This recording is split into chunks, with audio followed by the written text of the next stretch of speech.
गांडी प्रखंड के रसनजोरी पंचायत सचिवालय में गुरुवार की सुबह 11 बजे से विनोद मंडल की अध्यक्षता में क्रांतिकारी वेलफेयर फाउंडेशन की एक बैठक का आयोजन केंद्रीय कमेटी के निर्देशानुसार किया गया। यहां बैठक में संस्था के पदाधिकारी, सदस्य और कई ग्रामीण उपस्थित थे। बताया गया कि रसनजोरी पंचायत के कोल्डी गांव में बीते कुछ दिन पूर्व बसंती देवी पति रामदेव राणा की मौत हो गई थी। मृतक महिला के पुत्र गुड्डू राणा ने अपनी मां के श्राद्ध के लिए संस्था से आर्थिक मदद की मांग की थी। गुड्डू राणा की मांग पर संस्था के सदस्यों ने गुरुवार को आपसी बैठक करके और आपसी सहमति से मृतक परिवार को 50 किलो चावल और 13,500 नगद देकर मदद पहुंचाया। बताया गया कि मृतका बसंती देवी के 12वां श्राद्ध क्रम का आयोजन शुक्रवार को किया जाएगा। इस दौरान यहां मौके पर रसनजोरी पंचायत के मुखिया प्रतिनिधि भागीरथ मंडल सहित जन क्रांति वेलफेयर फाउंडेशन के कई पदाधिकारी और सदस्य उपस्थित थे।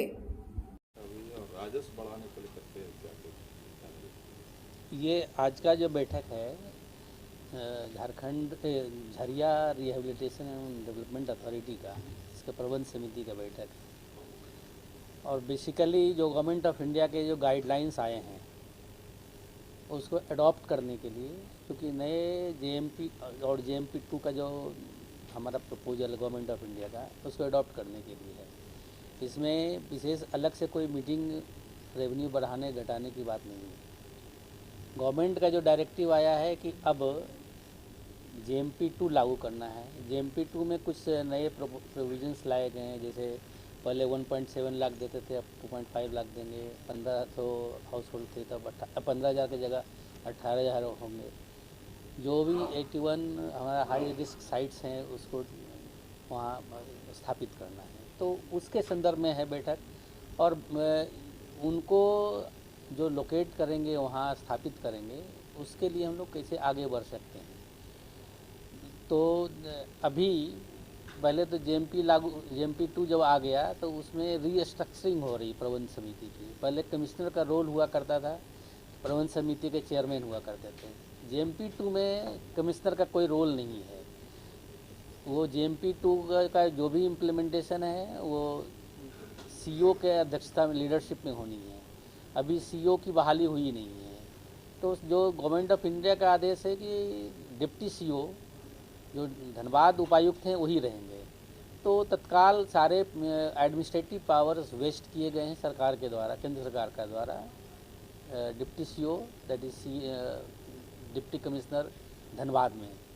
तो हम लोगों ने प्रस्ताव अपना लिया कि हम लोगों ने अडॉप्ट कर लिया, जो सरकार के गवर्नमेंट ऑफ इंडिया का आदेश है उसे अडॉप्ट कर लिया। अब नया कॉन्स्टिट्यूशन होगा सोसाइटी का, जिसका प्रबंध समिति का, जिसका डीसी साहब को ऑथराइज किया गया, वो करेंगे। उसके आगे हम लोग की कोई कार्रवाई नहीं है। अब चूंकि कमिश्नर तो उसमें है नहीं, तो क्यों जाएगा बेलगड़िया। बट चूंकि हमारा कमिश्नरी है, उस लिहाज से एज ए कमिश्नर हम जाएंगे। अब प्रबंध समिति के चेयरमैन हम नहीं हैं, उस हिसाब से नहीं जाएंगे। As a commissioner I will visit. BCCL के संयुक्त रूप से ये काम हो रहे हैं, कितना बेहतर हो रहा है? हम तो शुरू से ही दोनों बीसीसीएल और जेआरडीए मिलकर कार्य कर रहा है। फाइनेंशियल पावर पूरा बीसीसीएल का है, कोल इंडिया का पैसा है, और जेआरडीए को इसमें सभी लोगों को बसाना है, सब इंफ्रास्ट्रक्चर वगैरह बनाने हैं।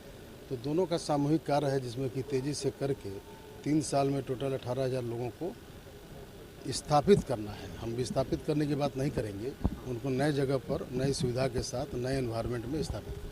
कल कुछ झरिया में भी सब घर वगैरह ये हो गए, तो वहाँ के लोगों को ही प्लान है? ये सारा जो जेएमपी 2.0 के अंतर्गत ये जो लोगों को विस्थापित न करके उनको नए जगह पर स्थापित करना है, उसका मुख्य कारण ही ये है कि जो खतरे के स्थान में लोग रह रहे हैं उनसे जितना जल्दी बाहर निकल करके और बेलगरिया और कर्माटांड़ में बीसीसीएल के लिए जल्दी से वहाँ पर वो जाएंगे, तो इस तरह की घटना से वो मुक्त हो जाएंगे।